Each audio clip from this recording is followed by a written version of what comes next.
The People's Countryside The People's Environmental Debate Countryside Podcast. Environmental Debate Podcast. The People's Countryside Environmental Debate Podcast. People's Countryside Environmental Debate Podcast. People's Countryside Environmental Debate Podcast. And is it only the poor driving the move as they want some of what the rich have? Luna's question is, I see the biggest threats to humanity outside of the multiple climate-related issues as truth distortion, feral social media and runaway AI. What do you think? This is the People's Countryside, and me, Stuart the Wild Man Mabbott. And me, William Mankler. I'm not Alex like I did in the last episode. And who's in the listener's chair? But I am William Mankler. No, I'm joking, I'm Alex Kauffmann. Alex Kauffmann is back, he's hogging the listener's chair. If you want to be in the listener's chair, let us know. You're more than welcome to have you on board. So we've got two questions today. One from Lilly in Summertown, Oxford, England. She had asked the last question in the last episode. And we've also got Luna from San Jose del Cabo in Mexico. She was on a few episodes ago. We don't see the questions before we press record. You, the listeners, set the questions, and we all try and bring them back to the environment in some way. Okay, Alex, do you want to have a read of the first question? Lily from Summertown says, should Oxford colleges open up more of their green spaces to the wider population and tourists, or is it okay to keep them private, and is it only the poor driving the move as they want some of what the rich have? Some people actually attending the college don't even get to see some of the private internal areas. I heard it said opening up threatens GDPR protection, and that students don't really want to be disturbed. The town and gown rivalry still lives on, and the university often gets bad press. People often forget there are two universities in Oxford. Well, are there really two universities in Oxford? Oh. No, Lily, I said last time I thought I knew her. I do know her because we went to a consultation earlier in 2025, and her last question was having a jibe at somebody who was also at the consultation. Nobody got on with, and Lily's having another jibe at the same person. So I know it's Lily. I know her. Okay. Can I just say straight off the bat that actually quite a few colleges in Oxford that are publicly accessible. Yeah. And some colleges are you pay an entrance fee, but I know for a fact if you're a resident in Oxford, you can go around Magdalen College grounds free of charge if you're a resident, if you can prove that. And if you take somebody with you, they can go in free as well. So you can get to a lot of these green spaces in the colleges. There's also a really good event every year. Happens generally on the second weekend of September. It's run by the Oxford Preservation Society called Oxford Open Doors. It's another way of actually getting into these green spaces. I'll just put that out there right from the start. So they're accessible, but we need to go into her question properly, don't we? So, Alex, should Oxford colleges, as a young person, open up more of their green spaces to the wider population and tourists? You're an Oxford resident, young Oxford resident. I am. I've lived in Oxford my whole life, or 19 years. So far? Yes, 19 and a half years so far. I'd say yes, but it's one of those where it doesn't really cater towards the people who live in Oxford. Not too many people who live in Oxford, actually. Well, personally, I don't think they really care about the college grounds and stuff. It's more of a tourist attraction in that sense. I kind of get why this is here as a question. But personally, I don't think it's a necessary change, really. Maybe some of the ones that are more private to be more accessible, but I don't think there's a need for most of them, or even all of them. A little bit of a controversial opinion, shall we say. Now, I have been around quite a few colleges, Wadham, New College, Oriel, All Souls, Magdalen College, University. I've been through a lot of them. And to be frank with you, once you've been to one of them, you've probably pretty much seen all of them, because it's a quad 2, 3, 4. It's an old building 5, 6, 7. It's an old chapel. There's some of the chapels are actually quite pretty. But one point I'm making is once you've seen one college, you probably have seen them all. Yeah, this consultation that Lilly and I attended, where this subject came up about Oxford colleges opening up their green spaces, it was part of a conversation about local population being able to exercise. But a lot of the green spaces in the colleges are small areas. You're not going to, if you walk round and round and round and round for a mile, you're going to wear the grass out. It's not going to be green anymore. You're not allowed on the grass, remember? Yeah. The lunatics are on the grass. Yeah. The but the wider question is when you go on in Lily's question here, or is it okay to keep them private, as it's only the poor driving the move, as they want some of what the rich have? Is that really what's going on when people suggest it should be less private? I don't think it's really the poor. I mean, it depends who you classify, really. Like, tourists who come to Oxford, most of the tourists who come to Oxford, who go around wanting to go on the college grounds and stuff, they usually have tours and stuff anyway. They're spending money. It's not like they're poor, I'd say. Maybe you could argue more middle class compared to the rich, but I wouldn't say poor. What I find absolutely hilarious about people coming to Oxford, they want the Harry Potter experience because there is a link to the Harry Potter films here, but it is the most tenuous link ever because they actually they use the dining hall of Christchurch College as the dining hall for Harry Potter. But when they actually filmed in there, they realised that it was too echoey. So the actual one you see on screen is a mock-up in the studio. The only thing they actually really use in Harry Potter is just the staircase. It's such a tenuous link. But I think it's the middle class draw of, this is an aspirational place to come to. It's Oxford University and it's got such a whole ancient history to it, etc., etc., etc. Blah blah blah. Yeah, because I'm remembering back to this consultation event Lily and I attended, and the woman she's having a go at in this question, when it was raised that the green spaces should be opened up so people could exercise more, she said, it's just the poor people jealous of what the university have got. That's why she's having a little dig. But actually, I don't think it's poor either, but I don't think it's necessarily a place people want to go to exercise. In the grounds of Magdalen, which is big, expansive places, you could say you could get up, but I'm not sure you'd be allowed to run around it. I don't think so. I go to Magdalen College grounds just to see the deer. My mum used to take my sister and me there for just around about Christmas time because she thought it was a fun thing to do. But the thing in Oxford, we have some of the most amazing green spaces outside of the colleges. We have South Park, we have Port Meadow, just to name two. They're such good places to be in. You can do they're multi-use. You can use them for running. You could use them for picnics. You can use them for whatever you fancy. But Alex, your home backs onto Port Meadow geographically. Yeah.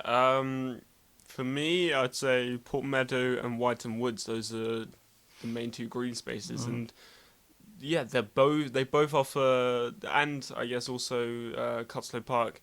They all offer green spaces which are much, much better than anything really in the centre. It's everything in the centre is more. It's kind of like a garden in a way. It's more there to look nice rather than there for exercise. I do remember. So I knew somebody about 10 years ago who lived in Ensham, and they used to go for runs up into Whiteton Woods, and that would be their run. Such a lovely place to actually go and exercise, you know. Going on with Lily's question, she says some people actually attending a college at Oxford University don't even themselves get to see some of the private internal areas. Now, I know that's true because I used to do the gardening in a number of Oxford colleges, and there were little locked gardens, walled gardens, that there was a gate there, and until they saw me opening it and pushing them over through, some people didn't even know there was anything behind it. So yeah, I mean, if the students can't see it, why should the population? But separate to the exercise, should it be private? Oh, it's private ground, private land, isn't it? As much as anybody's garden. I mean, I would have thought it would be a garden for the scholars, for example. Yeah, they're like the Master's Garden or whatever. I'm immediately thinking of his Dark Material series because that was sort of based around Oxford, an alternative version of Oxford Pullman. University. Yeah, Philip Pullman's book. But yeah, it's just they have their own private gardens, which is, it's definitely a very much a privileged position. But, saying the word privilege in Oxford University in the same sentence is not controversial, is it? Yeah, in the sense of it being private property like a garden. Do you want people going on your garden in that sense? If you answered yes, I'm surprised. Going in what way? Sorry, I had to interject there. Having a waz. You never know what could happen on your garden. You need to keep everyone out. But anyway, it's that sense of kind of, if the people who go to those colleges can't even see it, then the public shouldn't either, and therefore it kind of makes sense for it to be private. If, of course, the student can see it, then it's a bit different, but at the same time, if you're really worrying about that, it's kind of like listening to this podcast. Have you got anything better to do? Yeah, exactly. So, going on, it says, I've heard it said opening up the colleges threatens students' GDPR protection, and the students don't really want to be disturbed. I mean, I would say GDPR is a bit. I think maybe Lily's more thinking of privacy in general. I think GDPR is more like, when you sign up to a newsletter and stuff like that, and how they're keeping your data. Yeah, I think the students deserve privacy and quiet because they're studying. Absolutely. Often when you go into a publicly accessible college, there'll be signs posted up everywhere. Please, this is a working college. Please be quiet. Please be respectful for the students that are working here. Maybe that's what she's thinking of. Well, actually, having known Lily, she's having a jibe at this other woman again, because when this other woman that you don't like has really got at least nice Lily's skin, good topics for the podcast as well. Thank you very much, Lily. We appreciate you sending these questions in. We should definitely bring her on sometime.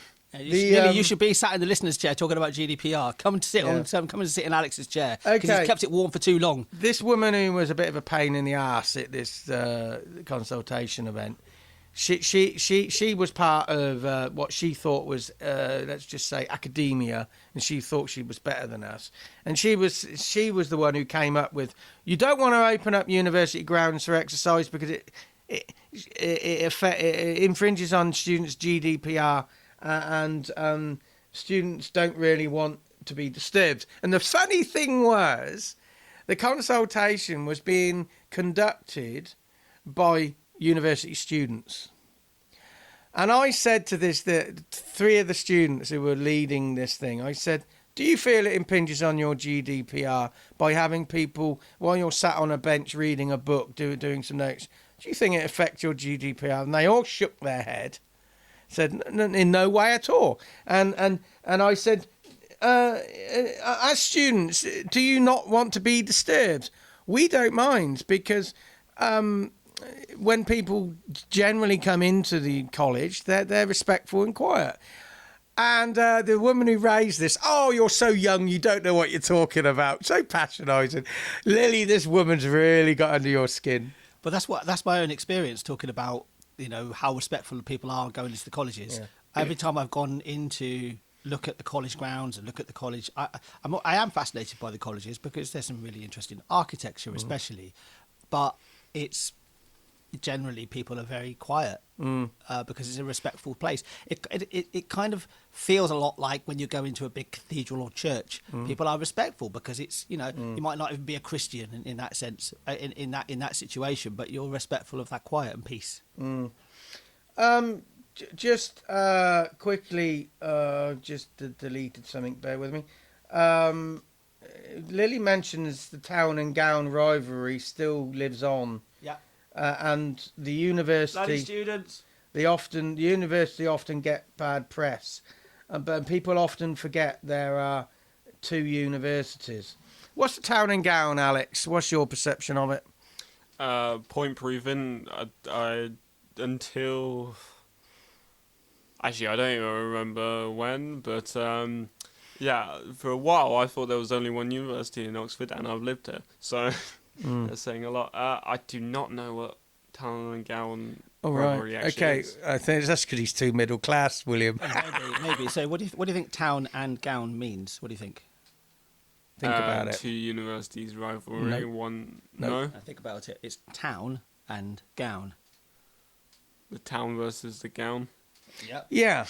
Yeah. So the gown is the gown is something that is worn by students, particularly when they go for exams. Exams, yes. Yeah. And it's quite an interesting hierarchy of gowns as well, isn't it? Which we've learnt through. With the gowns, you see them walking through Oxford. The longer the sleeves, the more advanced they are in academia. So if you've just got a gown with no sleeves, you're an undergraduate. But then, people would laugh at me and say that's not true.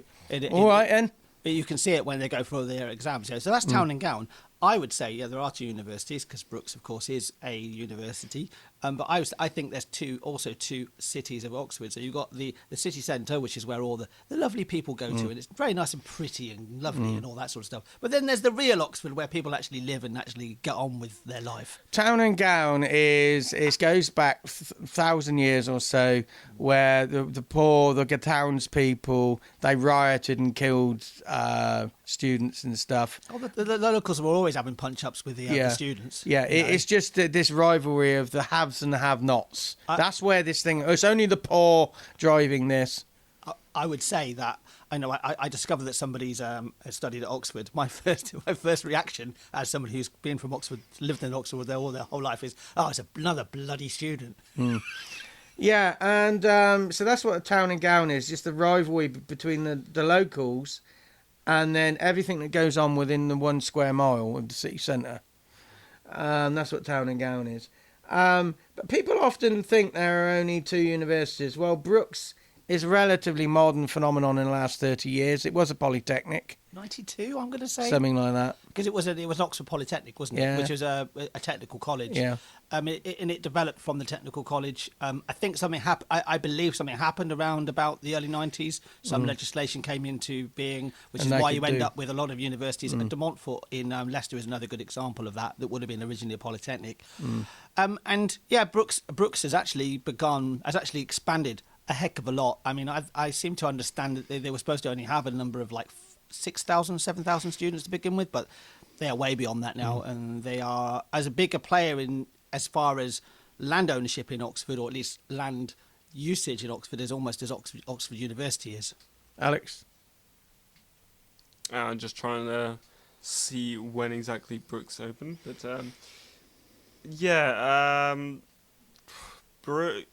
I found out about Brookes about in my teens, I guess. So because it's one of those where it's not in the centre and also it's a bit modern, it's not really the kind of, I didn't really think of it as a university. It felt more like a college. I've gone to I went to City of Oxford College in of course Oxford, and in that sense it kind of felt like that until I realised it was a university. So there's a bit of a rivalry because Brookes sometimes phrase Oxford Brookes like it's a college within the university, but I'm not sure they really do that. But there is this scepticism that goes on. Oxford University and Cambridge University, the way they're made up is quite unique in the world.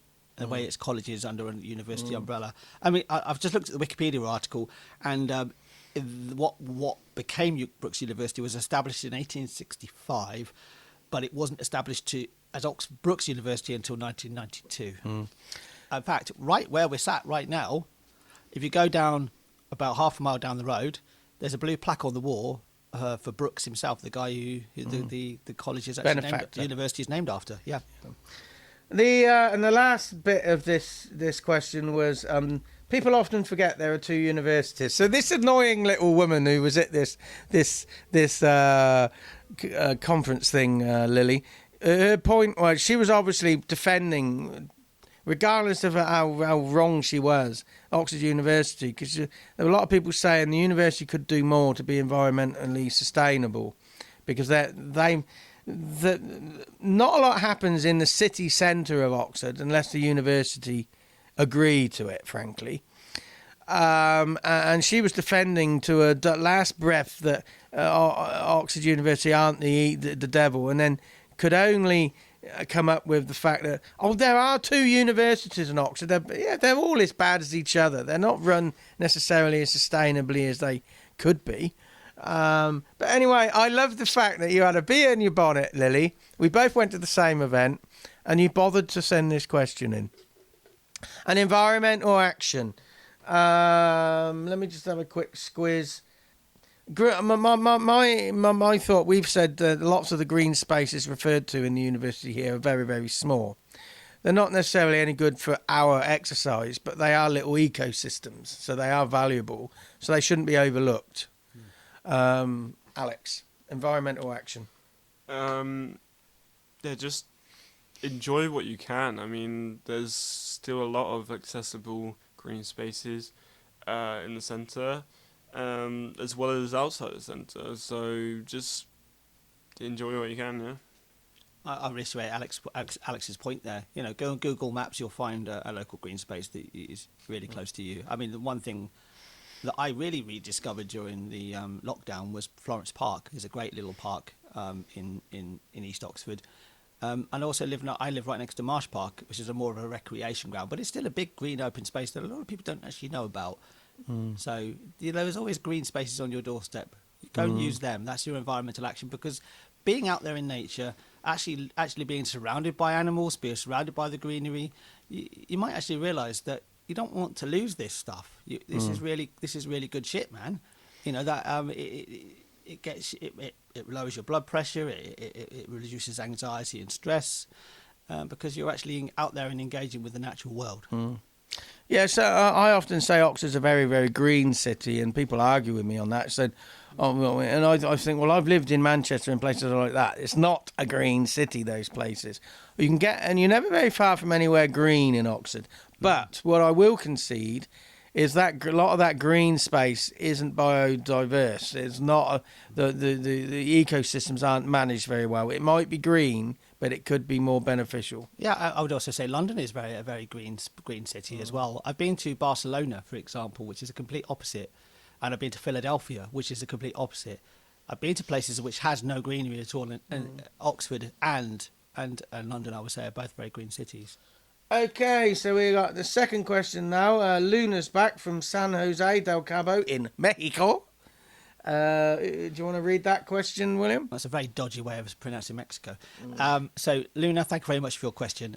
We appreciate it.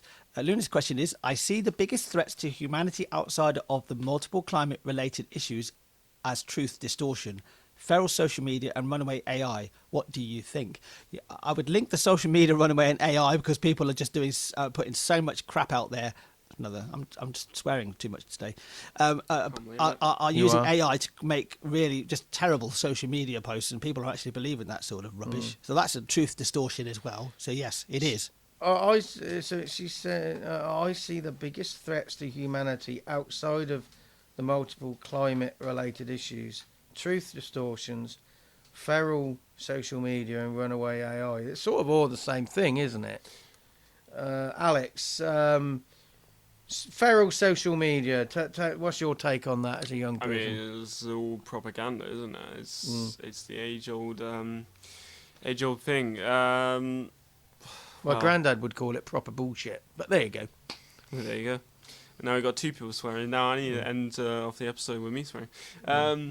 But anyway, it's propaganda. It's existed for a very long time. Yeah. Ancient history, way before I was alive, which obviously means ancient history. But no, with the involvement of new technology and stuff, with AI coming into it, with all this climate change talk, it's just getting more of like an accessible thing, I'd say, and therefore it seems like it's out there more, but in reality it's just the same. There's the same people talking nonsense for no reason but just to get attention, and it's kind of like that. It's believe what you want, but just remember there's a lot of rubbish out there.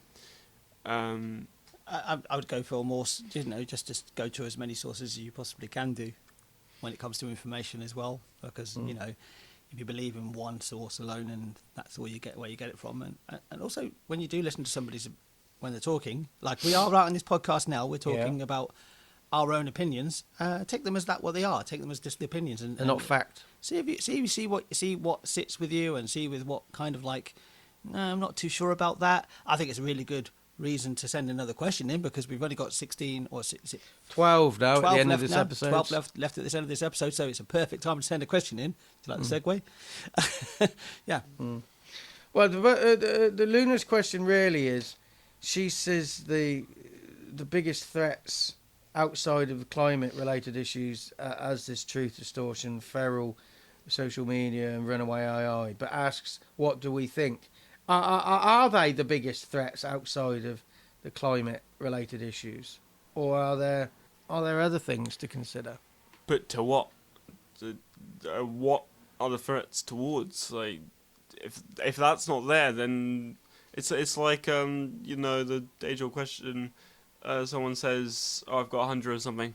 What, 100 elephants? Like, without the specifics, it could really be anything. Threats towards our existence? No. Threats towards the increase in this kind of propaganda and all this, and how accessible it becomes, and how how much it spreads. Yes, but like, it kind of depends what specifically we're talking about here. It's very broad, the question, isn't it? The threat to humanity, yeah. I mean, I think the biggest threat is completely believing in our own bullshit, really. Yeah, I mean, I'm assuming the word threat means the threat to human existence. I'm not sure. It's not to do with the price of coffee at Starbucks, is it? Unfortunately not. The threat to human existence is any of this real anyway? We're going to go back down that route. Yeah, going to go back down that route. Is any of this real? Do we really exist? And, are we all just illusions? Are we all just pissing into the wind? I think is what you've said before. Yeah. I think the real question is: are we all AI? Yeah. Talking about AI. Yeah. Well, I'm the centre of the universe. I've realised that already. Yeah. You sure you have? The biggest threats to humanity outside of multiple climate change, inertia, our own slow evolution, and they say we're very good at adapting and evolving, but we evolve very, very slowly. So that could be a threat. But I would always come back to just looking at looking at the multiple climate-related issues, because that sucks everything else in. Oh, there's all links to how is humanity going to become extinct, and a lot of people say we're going to kill ourselves off. The likelihood that we actually kill ourselves off isn't too high compared to other scenarios, and therefore it's because all this talk about climate change is more of something we've caused. It kind of seems like it's gonna kill us off, but in reality there's much more realistic scenarios, and it's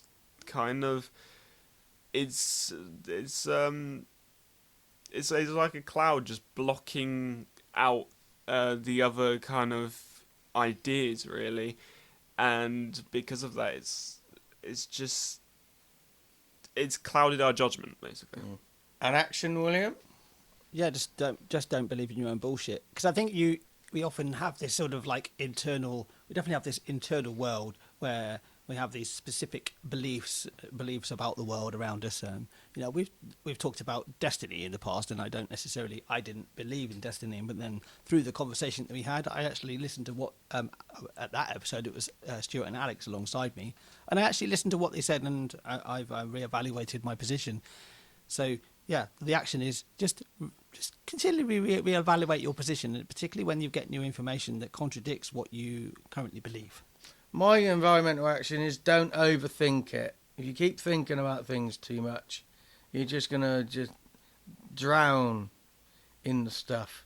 Just make a step, think about it again, make a step. If you just keep contemplating your navel, all you're going to find is fluff.